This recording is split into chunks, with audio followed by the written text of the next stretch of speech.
Hello fellow humans and welcome to this video, and today I want to talk about the Krupp WT because obviously it's new in the game and it costs 80 million credits and that's way too much and that is dumb. But then again, I have nothing else to spend my credits on. Now if you do have something else to spend your credits on, do not, absolutely not, get this tank because it's not worth that at all. It's horribly overpriced and it is absolutely not worth that. You need about 20 games a day if you want to get it regularly, so if you play that anyway, I'd say take it. It is better than stupid lockbox keys. Now, about this tank, it is quite a weird one because it does have potential. However, for the average player, it's not going to be anything useful because it doesn't have any armor whatsoever and is also an autoloader. So there's two things that you're going to watch out for, because what this thing has, it also doesn't have any gun depression over the front, which does make playing it quite awkward. So now, while this is a good tank, it does have one very, very massive problem, and that it's basically all or nothing tank, where either you do insanely well, or you're not going to do anything at all. And that is really how I feel playing this. I played it about 20 battles, I think I got 3 or 4 aces. I'm going to show you 3 of them now in this video. And yeah, like basically the autoloader does make it quite useful because you do have, I think 660 damage in the entire clip, which is obviously very useful.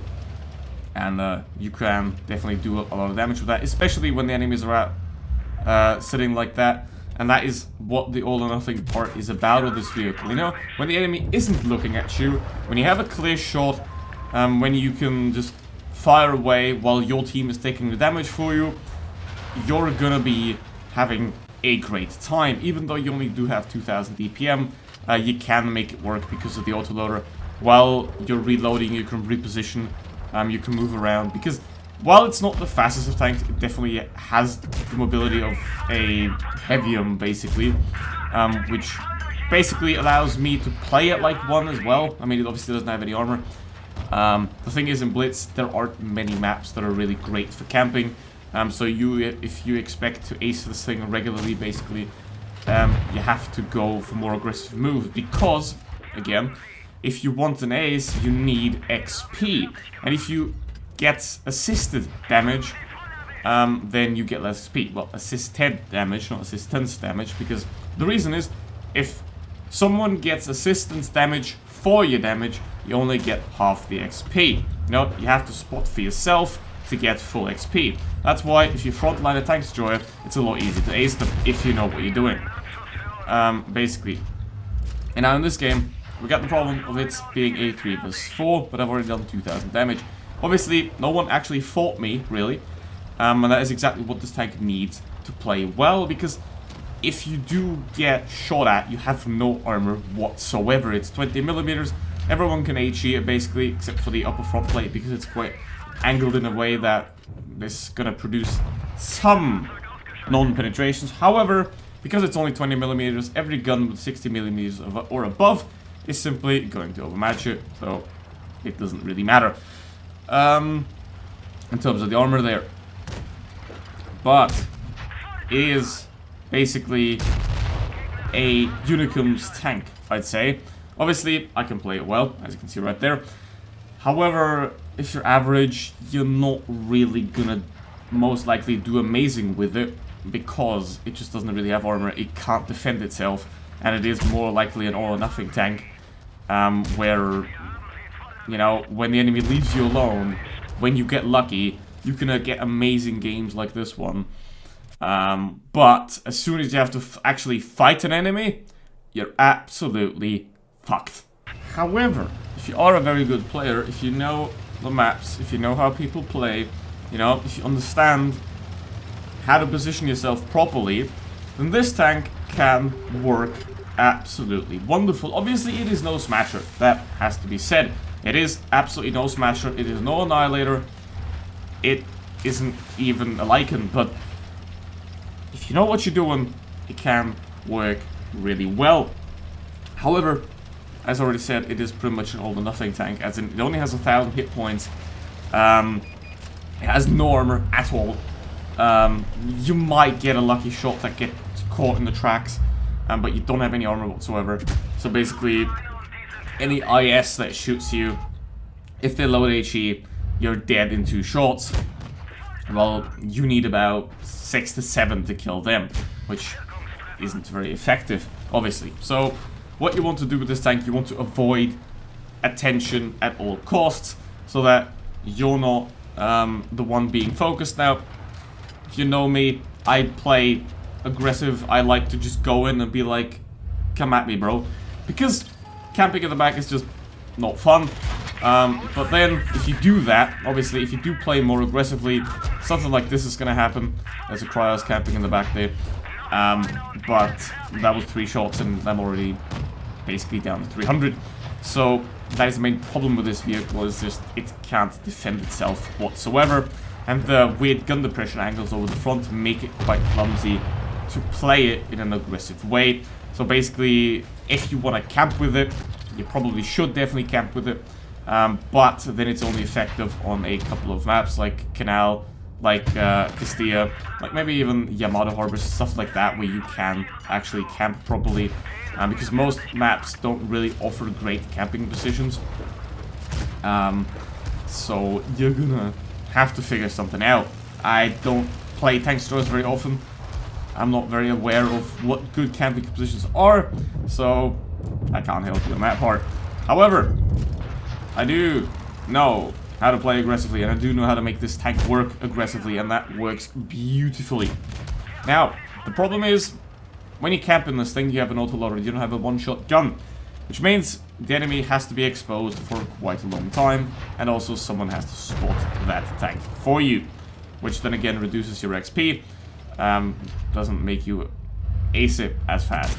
So basically, you can camp, but because of the mobility of the vehicle, because of the gun of the vehicle, I do like to play it like a frontlining medium tank, and as you can see, it does work out quite well sometimes and most of the time. And it's not as safe as camping, but it is definitely a lot more rewarding. But if you want to camp with it, sure, you'll just be bored, probably. And that's another 3000 damage game there. That does very well. And now let's get into the 3rd game here, and apparently I like this map. I didn't know I'd do, but here we are. It is a different game, obviously, it's not the same one. That would be weird. But I'd say let's do it again, and it's not going to be as easy this time. But let's see anyway. Now obviously these are replays from my stream, so if you want to check those out, definitely do.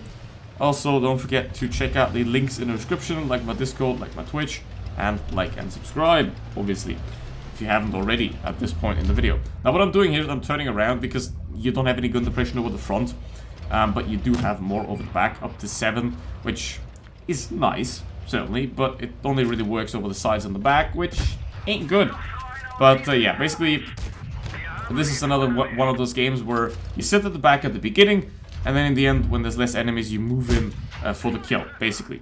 And this is, I think, the preferred method of playing this tank, because if you frontline from the beginning, you're probably gonna get wrecked.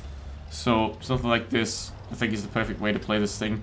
You know, you hold a somewhat defensive position at the beginning, you wait a bit, and then in the end, you're just gonna yeet it and use the autoloader to your advantage, peek an enemy, unload on them, and then disappear again, because it is fast enough to do that. You know, it's also has decent enough turn speed to allow you to be mobile, but not like the grill, where it just goes fast in a straight line and is useless all the other ways.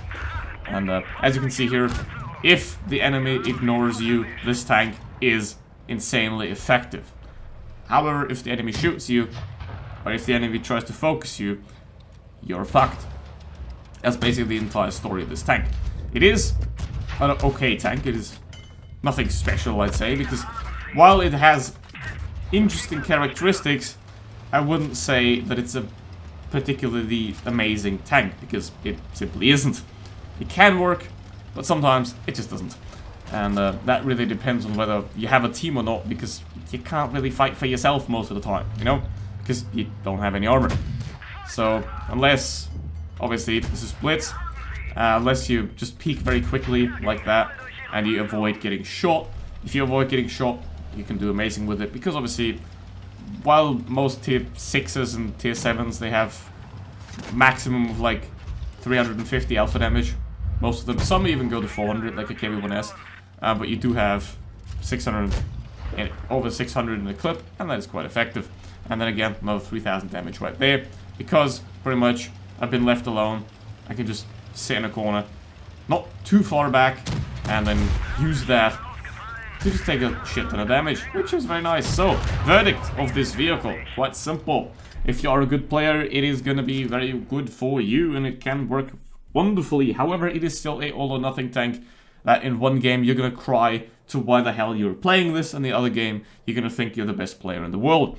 Because even though I've done quite a lot of 3K games, I've also done quite a lot of... Hi, Razvan. I've also done quite a lot of bad games in it. So, yeah, it's quite a weird tank. Obviously, nothing for a new player at all. If you're a new player, if you're an unexperienced player, if you're not a good player, stay away from this thing at all costs. It's just not going to work, most likely. Depends on your definition of work. When you're trying to do 1000 average damage in a game, it can work because obviously your clip 660 or something like that. So you can do quite a good amount of damage. But obviously, for the price of 80 million credits, it's dumb. If you can get it for free anyway, you know, by simply playing your regular days, playing your regular games, I have no objection to this thing. It's not great, it's not horrible, it's somewhere in between. It works, it doesn't work. It really is a mystery, but it can be a lot of fun, and that's what really matters here. And it also does make some credits, which is also a very, very nice bonus. And with that said, that's it for this video. Thanks for watching, see you for the next one. Goodbye.